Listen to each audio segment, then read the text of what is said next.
हक़ाइक़ TV में आपका मेज़बान एहसान रज़ाई। आज हमारे साथ हमारे बहुत ही अजीज़ मेहमान जो अक्सर हमें टाइम देते हैं, गवर्नर पंजाब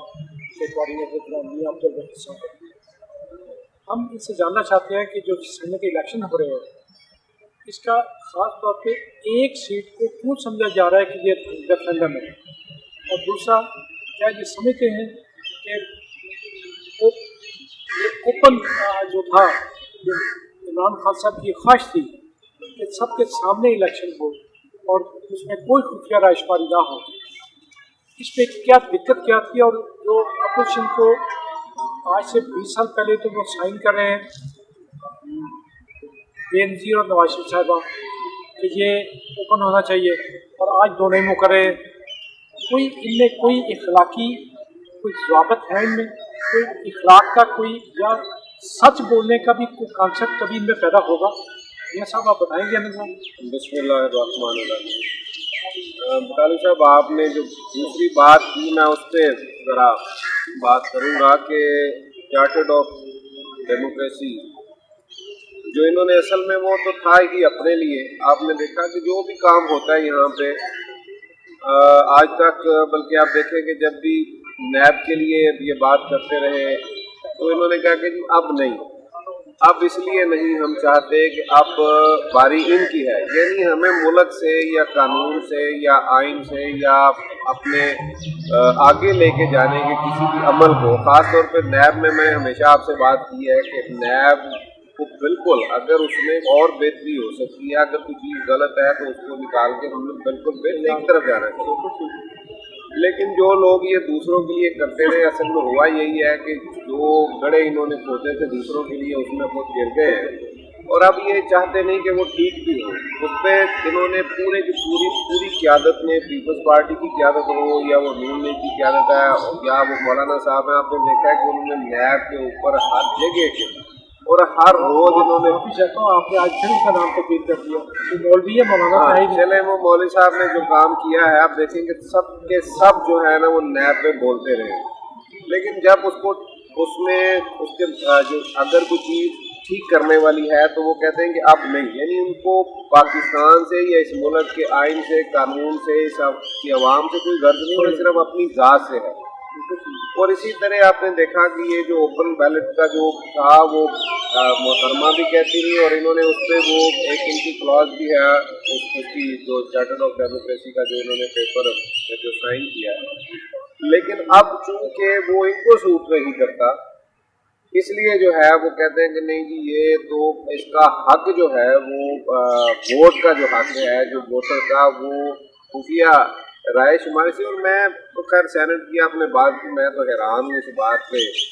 कि सेनेट के टिकट जिन लोगों को दिए जाते हैं, आज तक मुझे ये बताएं कि वो लोग कौन हैं। मैं सबसे अहम मसला जो है वो ये है कि वो इनके ज़ाती मुलाजिम जो भी पार्टियों के, वो चाहे मियाँ साहब के मालशिए जो हैं उनके अलावा, इन्होंने मुझे बताएं कि सेनेट का टिकट क्या मेरिट पे दिया जा रहा है कहीं? इन्होंने आज तक ये सेनेट का जो किया हुआ है, आप उसमें देखें कि जितने भी लोग हैं, और ये पैसे का लेन देन सेनेट में हमेशा से होता रहा, और आज तक ये 40 साल से किसी न किसी तरह से हुक्मरान रहने वालों ने क्या इसका रास्ता रोका है? नहीं रोका, और आज तक। और अब जब बात की है इमरान खान ने, जब हमारे वज़ीर आज़म ने ये बात की है, तो उसके ऊपर भी ये सारे फिर इकट्ठे हो गए। और दूसरी बात, आपने इस्लामाबाद वाली सीट की जो बात की, वहाँ पे वो देखें वो वाकई ही बड़ा अहम है, इसलिए कि वो 1 to 1 एक सीट पे सारा है, और उसको बिल्कुल समझें कि अगर ये उस पर कामयाब होते हैं तो वो एक अदम एतमाद वाली सूरत हाल है। और ये इसलिए बात किया है मैं, और मैं हैरान हूँ, मैं पीपल्स पार्टी ने हमेशा, जरदारी साहब ने इस कौम को जो है ना वो तमाचे जो है ना उसके मुंह पे मारे हैं, और वो हंसते हैं ना, वो तो यकीन माने वो मजाक उड़ा रहे हैं इस कौम का। इसके आइन का, इसके कानून का। वैसे तो ऐसा नहीं कि जैसे ड्रैकुला मजाक नहीं बना रहा सर, हूँ मैं कौम पूरी को खा रहा हूँ, उस लूट रहा तरह हूँ, से नहीं, मगर फिर भी कौम मौजूद है। मैं सर उस और तरह से ये बात कर रहा हूँ कि देखें ये किस तरह के लोग हैं कि जब यूसुफ रजा गिलानी साहब को निकाला गया तो उससे बड़ा करप्ट उन्होंने ढूंढ के लगाया कि बताया हमें कि भाई आप लोग हैं क्या, ये अवाम जो इस्लामाबाद का एक छोटा सा प्राइवेट डीलर था और उसके बाद एम आलम रोड से उसके घर के जो दरवाजे बने वो चांदी के दरवाजे थे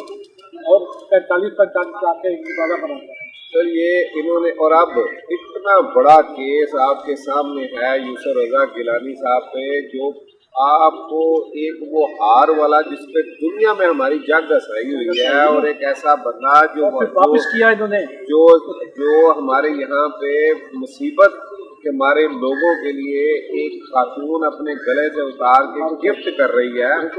और ये इन्होंने साहब ने अपनी बीवी को दे दिया। और इससे बड़ी हमारे लिए शर्म की बात और क्या है कि वो बंदा इस वक्त पाकिस्तान के एक उस इलेक्शन पे सेनेट का उम्मीदवार है और उसके पीछे ये सारी जमातें खड़ी हैं। और उससे बड़ा जुल्म क्या है कि वो नून लीग से मुज़ाकरात कर रहा है, जिनसे वोट मांग रहा है। वो यूसुफ रजा गिलानी पीपल्स पार्टी का और वजीर आजम भी रहा है, और वो क्या कह रहा है मरियम से कि इन लोगों को आप अगर कल नून लीग का टिकट दे दें तो ये मुझे वोट देंगे। यानी ये मुझे तो सियासत की, मुझे यहाँ पे यानी ये सियासत क्या है, ये आइन की बातें करने वाले, ये सियासत की बातें करने वाले, वो ये सच कह रहे हैं। सही एक बात वो ठीक कह रहे हैं, हमारी जो नाहली है उस पर वो उंगली उठा रहे हैं, हमारा जो है ना वो कहते हैं इन्हें पता नहीं है, वो बिल्कुल ठीक है। हमसे यही नहीं हो पा रहा कि हम इनकी चोरियों को, इनके डाके हैं, इनकी जो ये बदमाशियां हैं,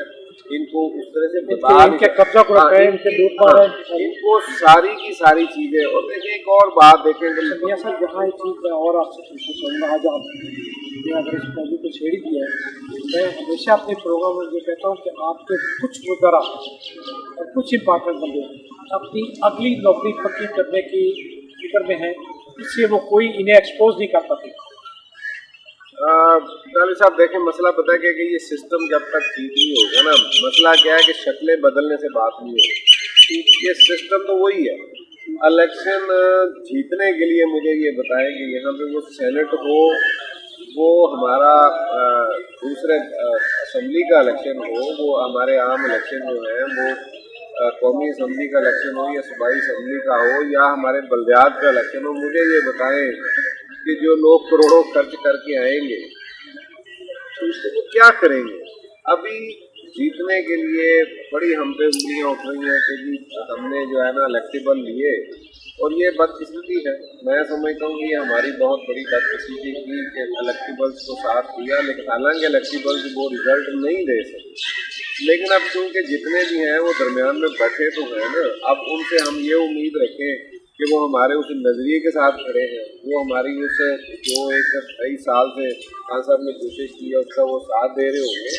इस तरह की बात नहीं है। तो कहीं ना कहीं जो आपकी बात है नौकरी पक्की करने वाली, क्योंकि ये तीसरी नस्ल जो है ना वो जो यहाँ पे अदारों को बर्बाद करके, जो यहाँ पे इलेक्शन टैक्स तरीका वजह करके, जो जिस तरह के पैसे से सियासत और सियासत से पैसा जो है ना जो एक रिवाज आम हो गया है जो यहाँ पे चल रहा है, उसके अंदर तो फिर ऐसे ही लोग होंगे। अब उनको आप जो मर्जी कहें, वहाँ पे कोई इखलाकियात की बात तो है नहीं, वहाँ पे कोई हम जिस तरह से मैंने पहले कहा कि ये कितना बड़ा मजाक है कि जनाब इस्लामी जमहूरिया पाकिस्तान के अंदर एक ऐसा शख्स, उसका इलेक्शन इस वक्त पूरे पाकिस्तान की नज़रें उस पर लगी हुई है और उसको ढूंढ के एक ऐसे जो है ना वो मैं डाकू ही कहूँगा और क्या कहूँगा, एक ऐसे डाकू को एक ऐसे गरीबों का हक लूटने की कोशिश की, एक डाकू को जो है ना वो आप सारी जमातें मिल के कामयाब करने के लिए कोशिश कर रहे हैं। और मैं हैरान हूँ कि जनाब ये इस्लामी जमहूरिया पाकिस्तान है। और यहाँ पे एक बात बड़ी अहम है, मैंने पिछले प्रोग्राम में भी तमाम कबीले का जिक्र किया था, आज भी मैं वही कहता हूँ कि सर इमरान खान इस सिस्टम के अंदर ये बात करते हैं, इस सिस्टम के अंदर ये जो इतना गंदा यहाँ पे सब कुछ ہو چکا ہے یہ اس طرح سے، اور وہ میں حسن نثار صاحب کا جملہ جو ہے نا وہ اسی طرح دہراؤں گا کہ اس کو تو تیزاب سے جب تک غسل نہ دیا گیا یہ ٹھیک نہیں ہوگا. اور یہ مسئلہ یہ ہے کہ جب تک ایسے اختیار نہ ہو، آپ نے یہاں پہ سسٹم کے اندر ہاتھ باندھ کے جو ہے نا آپ کہہ رہے ہیں کہ ہم اس کو ٹھیک کر لیں.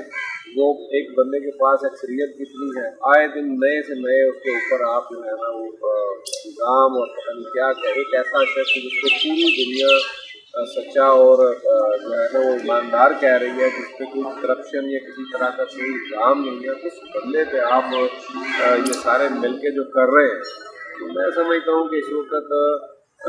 یہ سب آپ نے جو کچھ کہا وہ سمجھ جانے والی بات ہے اور حقائق پہ مبنی ہے. میں یہاں ایک چیز اور ایڈ کرنا چاہتا ہوں اس کتاب کو کہ کیا آپ اس کو یہ بھی دیکھیں کہ یہ پاکستان کے خلاف ایک ایسی سازش ہے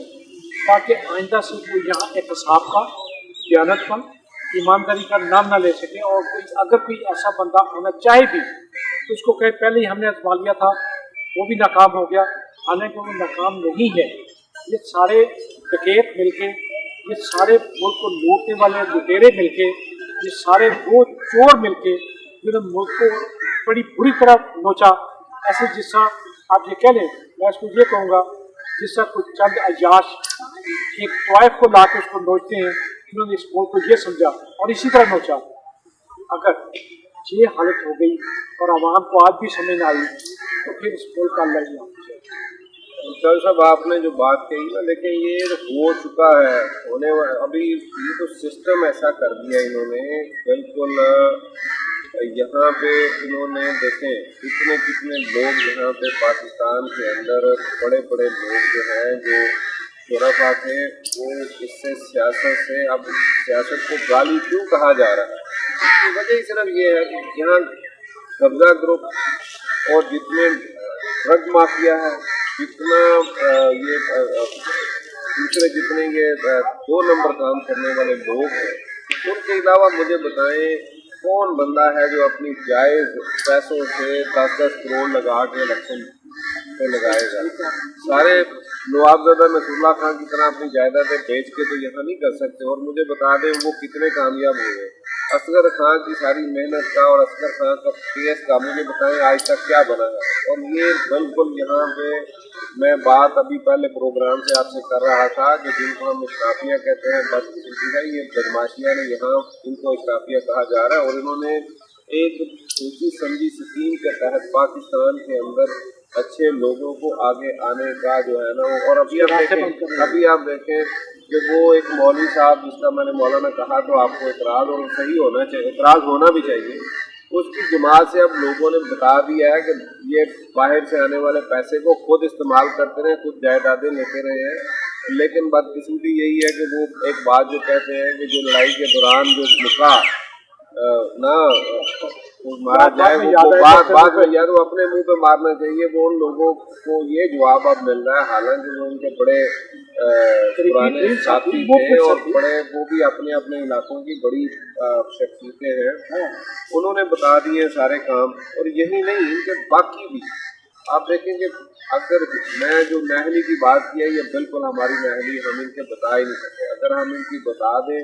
ہم ان کے سامنے ایکسپوز کریں کہ کیا کیا انہوں نے کیا پاکستان کے ساتھ، کس طرح سے دیکھا ہے، کس طرح سے ان غریب عوام کا جو جینا اس کا دوبر ہوا ہے، اور جو اس وقت غربت کی مصیبت سے نیچے زندگی گزارنے کی جو ایک ریشو ہے وہ کس طرح سے بڑھی ہے لوگوں کی، وہ دیکھیں. یہ سارا کچھ کیوں ہوا ہے؟ کیونکہ یہ نظام جو ہے چند لوگوں کے ہاتھ میں ہے. اور میں پھر سینٹ کی طرف آپ جاتے آخر میں یہ بات کرتا جاؤں کہ سینٹ میں مجھے بتائیں کہ وہ کر کیا رہے ہیں. پہلے مجھے یہ بتائیں ان کا کام کیا ہے، مجھے کوئی کام بھی تو بتائیں نا، سوائے انہوں نے اپنے ملازموں کو، مالشیوں کو اور اپنے جاننے والوں کو اور پھر لین دین کر کے وہ بنایا ہوا ہے. اور ابھی جن کی جتنے بھی لوگوں کے نام آئے ہیں مجھے بتا دیں. اچھا جی اس کی اب بتائیں کوئی ایک کا بیٹا آیا جی، اچھا جی باپ کی جگہ بیٹے تو بیٹے کا پہلے تو بتائیں نا اس کا پروفائل کیا ہے، کیا ہے اس کا، ٹھیک ہے. اور باقی بھی جتنے بھی انہوں نے دیے ہیں ٹکٹ، اور بلکہ میں थोड़े दिन पहले मैं देख के हैरान हुआ हूँ, आजकल सोशल मीडिया पे वो मिल रहा है कि पता चला कि मियाँ साहब की वालदा भी एमपी रही है। हम एमपी देखो कि सैलरी लेते रहे यानी बदकिस्मती कमाल की है बात है कि यार खरबों खरबों लूट के भी आपकी इतनी माँ की सैलरी लेते रहे माँ की वो भी आपने नहीं छोड़ा, यानी कहाँ पे आप क्या खिदमत करेंगे, मुझे ये समझे। और मैं तो कौम पे हैरान हूँ। और ये मियां सारी साहब आपका बहुत शुक्रिया। हम वक्त की कमी के बायस से पूरी बात तो नहीं कर सके, लेकिन हम एक प्रोग्राम और बहुत जल्दी कर रहे हैं जिसमें हम अपनी पूरी कोशिश करेंगे कि इन जो भी इस मुल्क का चोर है उसकी शक्ल दिखाते जाएं। बाकी आपकी जमात पीटीआई के लोगों की मर्जी है कि वो आपके कितनी नौकरियां पक्की करते हैं और क्या ये लोग वाकई उन्हें नौकरी बाद में देते हैं कि नहीं देते। असल चीज़ ये भी। बहुत शुक्रिया आपका। अल्लाह हाफिज़।